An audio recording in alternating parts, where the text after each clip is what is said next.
Was at the bank to replace a lost debit card when the teller asked a question that ended my marriage. Sir, you have a recurring royalty deposit under your name. Would you like me to link it to your new card? I stared at her. What royalty deposit? She turned the monitor slightly. There it was, attached to a secondary card I had never seen before. A quarterly deposit of $320,000. The ledger went back 5 years. 20 deposits, $6.4 million.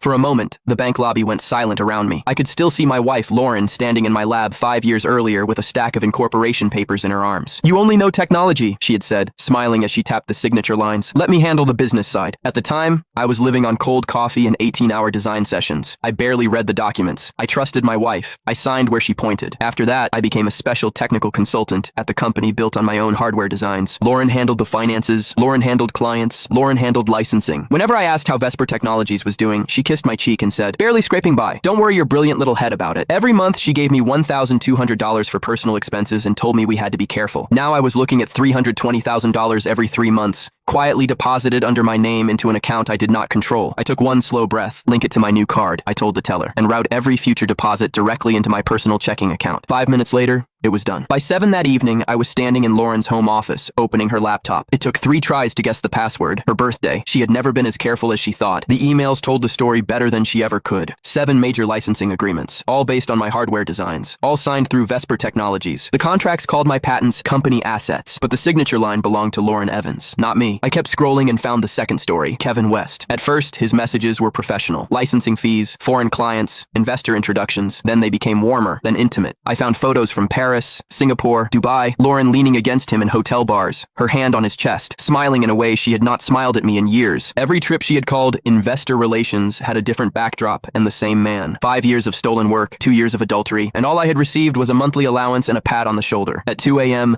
someone pounded on the front door hard enough to shake the frame. Lauren stood under the porch light, mascara smudged, hair wild from the airport. Larry, are you insane? She pushed past me and grabbed my shirt. Why did you touch that account? Do you have any idea what you've done? I looked at her hands on my collar. I was about to ask you the same thing. For half a second, fear crossed her face. Then she stepped back and rebuilt herself. It's operating capital, she said. You can't freeze Vesper's money because you got emotional. A royalty deposit under my name is operating capital? Her mouth tightened. So you went through my laptop? Yes. Lauren walked to the sofa, pulled a slim silver case from her purse, and lit a cigarette. In 5 years of marriage, I had never seen her smoke. Fine, she said. Kevin and I have been together for 2 years. She said it like she was reporting the weather. You were comfortable, Larry. You had your lab, your books, your little routine. Why blow up a system that worked? Worked for whom? For everyone who understood their role. That was the first time she stopped pretending. She told me the licensing agreements were executed under Vesper's corporate seal. She told me the money belonged to the company. She told me I had signed the paperwork years ago. Then she looked at me with something almost like pity. You're an engineer. You understand circuits.